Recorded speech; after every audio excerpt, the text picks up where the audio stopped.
Dans cette interview exclusive, Abdourahmane Tiani s'exprime sans détour sur les relations entre l'Afrique et la France. Impérialisme, néocolonialisme, souveraineté, reconquête stratégique. Le ton est direct, les mots sont forts et les révélations interpellent. À travers cette prise de parole, le dirigeant nigérien expose sa vision d'une Afrique affranchie des influences étrangères et déterminée à reprendre le contrôle de son destin.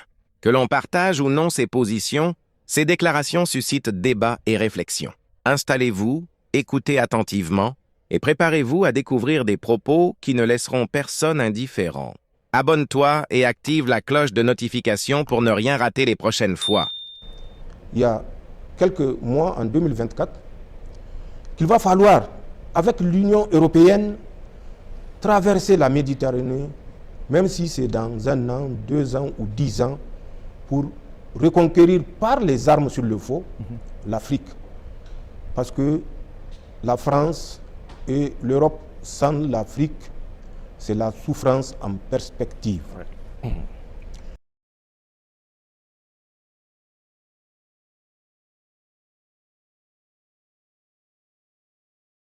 Un autre génie français avait dit également, puisque les troupes et l'ambassadeur français que nous avons expulsé sont en train d'être évacués, ils vont utiliser ce temps qui est favorable à la déstabilisation subversive. Ce n'est pas des paroles en l'air. C'est des paroles mûrement réfléchies, c'est des paroles fruits des échanges stratégiques que ces gens entretiennent, contrairement à nos pays africains, où chacun, pour préserver son 2e, 3e, 4e mandat, est prêt à sacrifier son frère.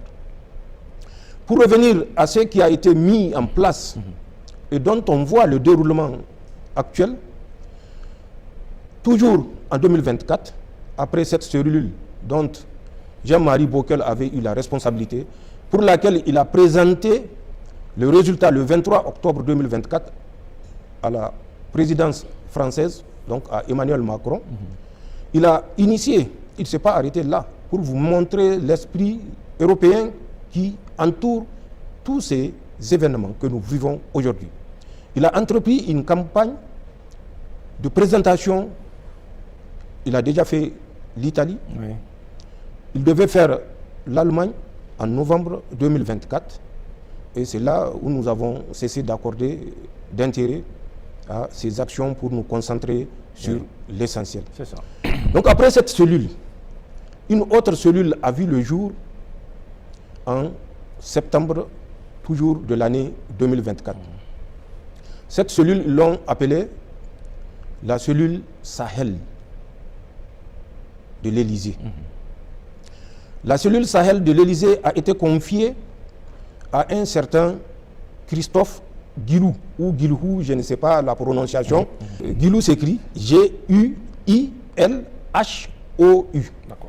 C'est aux téléspectateurs ou bien aux Français de nous dire comment ça se prononce, mais moi je considère que c'est Christophe Guilou. D'accord. Donc c'est Christophe Guilou, ou Guilhou, je ne sais pas, a également, comme Jean-Marie Bockel, désigné un autre génie pour conduire la réflexion. Je rappelle que Christophe Guilou était ambassadeur de France au Cameroun. Et il a pris le titre d'ambassadeur et envoyé spécial français au Sahel. Il va désigner un certain Jérémy Robert, celui le génie qui va conduire toujours cette réflexion par rapport à la leçon la mieux adaptée à donner au pays de la Confédération. Ce Christophe Jérémy va constituer son équipe. Lui, il aura le titre de conseiller Afrique de l'Élysée. Je dis bien conseiller Afrique de l'Élysée, de Jérémy Robert.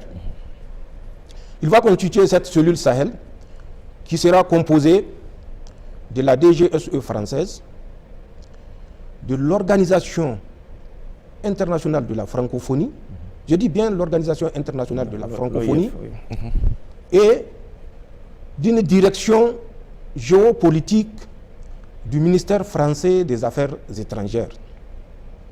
Cette cellule, selon leurs propres termes, aura à sa disposition des fonds illimités.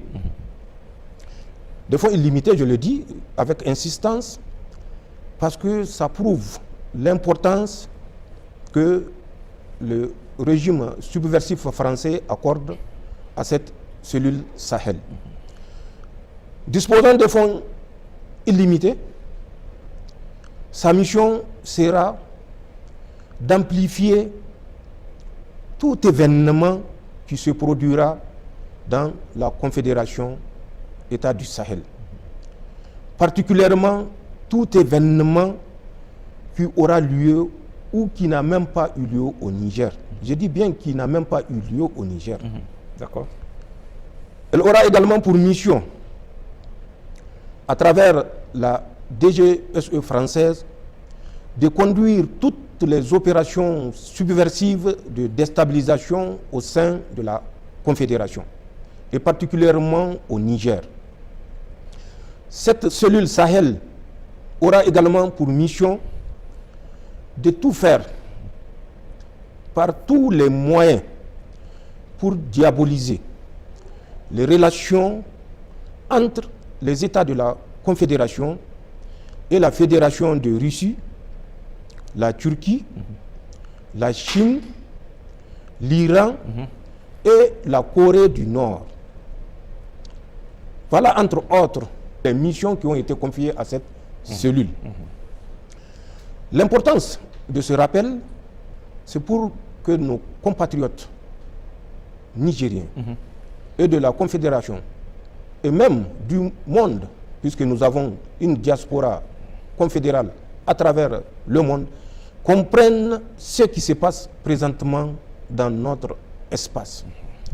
C'est une guerre informationnelle, c'est une guerre de déstabilisation, c'est une guerre de néocolonisation qui est conduite avec le financement français, européen et occidental. Mais des puissances, je le répète, néocoloniales, impérialistes, occidentales. La France et ses autres acolytes ne se sont pas limités à la création de ces cellules où elles ont confié des missions bien particulières. La France a également infiltré tous les mouvements qui initialement étaient appelés des mouvements indépendantistes, ensuite des mouvements djihadistes et enfin des mouvements terroristes. Puisque le mensonge a beau courir, la vérité finira toujours par le rattraper. C'est à ces forces néocolonialistes et à ces troupes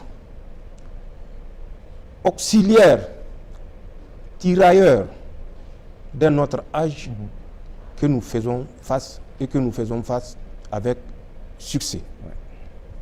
Mais pour comprendre les implications, ces puissances européennes en tête avec leur guide spirituel ont fait ce que nous pouvons qualifier de repeuplement terroriste dans notre espace confédéral.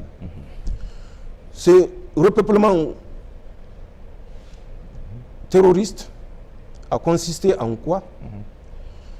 Ils ont, en 2 vagues successives, transféré du lac Tchad, pour une première fois, face à la débâcle que connaissent leurs supplétifs, les tirailleurs auxiliaires d'un autre âge, ils ont transféré 400 combattants de l'État islamique en Afrique de l'Ouest ou dans les provinces ouest-africaines, comme ils l'appellent pompeusement,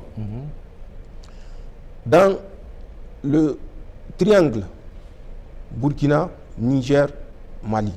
Merci d'avoir suivi cet entretien jusqu'au bout. Les déclarations d'Abdourahmane Tiani soulèvent des questions profondes sur l'avenir de l'Afrique.